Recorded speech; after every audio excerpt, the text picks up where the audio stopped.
আমি শুরু করেছিলাম বড় বড় প্রতিষ্ঠানের কথা, পৃথিবী দূষণ এবং ধ্বংসের কথা বলে। এখন আসুন বিষয়টাকে আমরা আমাদের ঘরের কাছাকাছি নিয়ে যাই। প্রতিটি মাই লোভী, প্রতিটি বাবাই লোভী, প্রতিটি ছেলে সন্তান লোভী, প্রতিটা কন্যা সন্তান লোভী। একটা বাচ্চা বলে, তুমি গত সপ্তাহে আমাকে একটা খেলনা কিনে দিয়েছ, আমি এখন আরেকটা চাই। জানেন, আমার ছেলে একটা সৈনিক কিনতে চেয়েছে। আমাকে বলেছে নিনজা টার্টেলের নতুন একটা সৈনিক কিনে দিতে। ঠিক আছে, কারণ তারা তাদের পুরাতন সৈন্যগুলো পরিবর্তন করেছে। এখনকারগুলো আরও বিদঘুটে। এখন তাদের চোখগুলো কেমন জানি উন্মাদের মতো, মাথাটা কঙ্কালের মতো। কিন্তু সে এই নতুন সৈনিকই চায়। সে টিভিতে নতুন নিনজা টার্টেল দেখেছে, তাই সে আমাকে বলল, বাবা আমাকে নতুন একটা সৈন্য কিনে দাও। আচ্ছা, আমি তাকে একটা সৈন্য কিনে দিলাম। আর জানেন, যখন আমি তাকে এটা দিলাম সে যে কি খুশি হয়েছিল। তারপর সে আমাকে বলল, আরও 3টা সৈনিক চাই, কারণ প্রত্যেকটা টার্টলের জন্য আমার একজন একজন করে সৈনিক লাগবে। দেখো, 4 জন মিলে শুধুমাত্র একজন সৈনিকের সাথে লড়াই করতে পারবে না। ইন্না লিল্লাহি ওয়া ইন্না ইলাইহি রাজিউন, এটা হতে পারে না। লড়াইটা অবশ্যই ন্যায্য হওয়া উচিত, তাই না বাবা? এমনকি আপনার 3 বছরের বাচ্চাটারও লোভ আছে। আপনি বাসায় একটা কেক নিয়ে আসেন, কিংবা বাসায় M&M অথবা খুবই ছোট্ট সামান্য কোনো চকলেট নিয়ে যান, দেখবেন বাচ্চারা সবাই সেখানে জড়ো হয়ে যাবে। ধরুন একটা বাচ্চা একটা চকলেট পেল, আরেকটা বাচ্চা 2টা পেল। সাথে সাথে প্রথম বাচ্চাটা কি বলবে? আমার আরেকটা কোথায়? ওরটা হলুদ রঙের, আমিও কি হলুদ রঙের ক্যান্ডি পেতে পারি? তোমার এম আমারটার চাইতে বড়। আরে এটা তো বড় হাতের এম, আমারটা কেন ছোট হাতের? সাথে সাথে তুলনা, আমারটা কেন ছোট হাতের? সুতরাং আপনি যেটা বুঝতে পারবেন, ধরুন আপনি যদি তাদেরকে প্রশ্ন করেন, যদি সে 2টা খায় আর তুমি একটা খাও, তাহলে তোমারটার স্বাদ কি কমে যাবে? সে কি তোমার খুশির কোনো অংশ কোনোভাবে কেড়ে নিচ্ছে? কারো কাছে কোনো কিছু আছে জানলেই আমরা ভাবি এটা আমার চাই। লোভের ক্ষেত্রে সবচেয়ে অদ্ভুত ব্যাপারটা কি জানেন?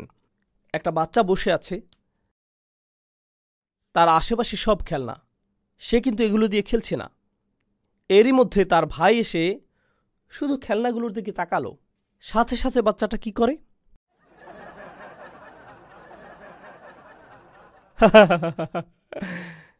সাথে সাথে সাথে সাথে আপনি অন্যের সামনে নিজেরটা দখলই নিতে চান, আর যখন সামনে কেউ থাকে না, আপনি আপনার জিনিসকে অত পাত্তাই দেন না। জানেন এ থেকে আমরা কি শিক্ষা পাই? আমরা বুঝতে পারি যে আমাদের বেশিরভাগ লোভ মূলত আমাদের পারিপার্শ্বিকতার প্রভাবে হয়। ফলে আপনি যখন একাকী থাকেন, দেখবেন আপনি কিছুই চাইবেন না। মাঝে মাঝে আপনি খুব করে চাইবেন শুধু একটু একা বসে থাকতে আর আকাশের দিকে তাকিয়ে থাকতে, অথবা সমুদ্রের কোনো তীরে বসে শুধু পানির দিকে তাকিয়ে থাকতে চাইবেন। আপনি অন্য কিছু চান না, আপনি সেখানে ভালো থাকেন, সন্তুষ্ট থাকেন। কিন্তু আপনি যখন লোকালয়ে বের হন আর খুব সুন্দর একটা গাড়ি দেখেন, যখন অনেক সুন্দর কোনো এলাকা দেখেন, বড় কোনো বাড়ি দেখেন, যখন আপনি অন্য কোনো শহরে ভ্রমণ করেন যেখানকার আবহাওয়া ডালাসের চাইতে অনেক অনেক ভালো এবং যেটা পাওয়া খুব একটা কঠিন কাজও না, তখন সাথে সাথে আপনার কেমন লাগে? ও, আমার এটা চাই, এটা চাই আমার। এই লোভ শুধুমাত্র পৃথিবীকেই কলুষিত করে না, বরং পরিবারগুলোকেও কলুষিত করে। এটা পরিবারগুলোকে কলুষিত করে, সমাজকে দূষিত করে। তাছাড়া লোভ শুধুমাত্র টাকা পয়সার সাথে সম্পৃক্ত নয়। লোভ হলো জীবনের সব কিছুতে আপনার পাওনা অংশের চেয়ে বেশি কিছু চাওয়া। আপনি যদি ভাইস প্রেসিডেন্ট হন, আপনি প্রেসিডেন্ট হতে চান। আপনি সহকারী শিক্ষক হলে অধ্যক্ষ হতে চান। আপনি অধ্যক্ষ হয়ে থাকলে আরও বড় প্রতিষ্ঠানের অধ্যক্ষ হতে চান। আপনি যদি কোথাও তত্ত্বাবধায়ক হয়ে থাকেন এবং সেখানে যদি আরও কোনো তত্ত্বাবধায়ক থাকে, আপনি চান প্রধান তত্ত্বাবধায়ক হতে, ঠিক না? আপনি যদি এমএসএতে সেক্রেটারি পদে থাকেন, আপনি সভাপতি হতে চাইবেন। সবাই উপরে উঠতে চায়। আপনি যদি কোনো প্রতিষ্ঠানের একেবারে প্রাথমিক স্তরে কাজ পেয়ে থাকেন, খুব শীঘ্রই আপনি ম্যানেজার হতে চান। আপনি নিজের জন্যই এমনটা করতে চান। আপনি নিজেকে উপরে ওঠার জন্য ঠেলতেই থাকেন, এক অবস্থানে তৃপ্ত থাকেন না। আপনি দেখবেন পৃথিবীর অনেক ধনী মানুষেরা মূলত পৃথিবীতে সবচেয়ে দুর্ভোগের জীবনযাপন করে। যারা কোটি কোটি টাকা আয় করেছে, যারা পাগলের মতো টাকা আয় করেছে, এই ধরনের মানুষদের মধ্যে বেশিরভাগেরই জীবন বলতে কিছু থাকে না। তাদের কোনো জীবন থাকে না, পরিবার থাকে না, তাদের ছুটি বলতে কিছু থাকে না। তারা ছুটি নিতে চান না, তারা শুধু উপরে উঠতে চান। তারা মনে করেন তারা ছুটিতে গেলে তাদের ছুটে চলার এই যন্ত্রের গতি কমে যাবে, তাদের কাজে দ্রুত ফিরে আসতে হয়। এবং তারা যদি ছুটিতে গিয়েও থাকেন, সেখানে বসেও ইমেইলের উত্তর দেওয়ায় ব্যস্ত থাকেন। তাদের মস্তিষ্ক কখনো বিরতি নেয় না। লোভ আপনার সাথে এমনটাই করে থাকে, আপনাকে একটা দুর্ভোগের জীবন উপহার দিতে পারে।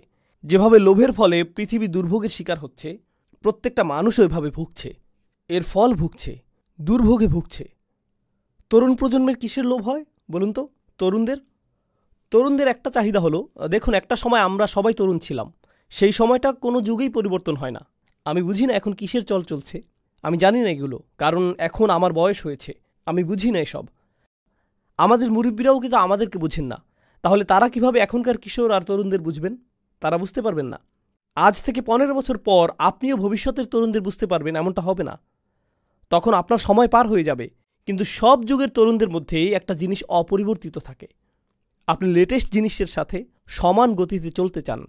হতে পারে এটা কোনো গ্যাজেট, অথবা কোনো অ্যাপ, নতুন কোনো ডিজাইনের কাপড় হতে পারে, অথবা কোনো পরিভাষা, অথবা ধরুন নতুন কোনো সামাজিক চর্চাও হতে পারে।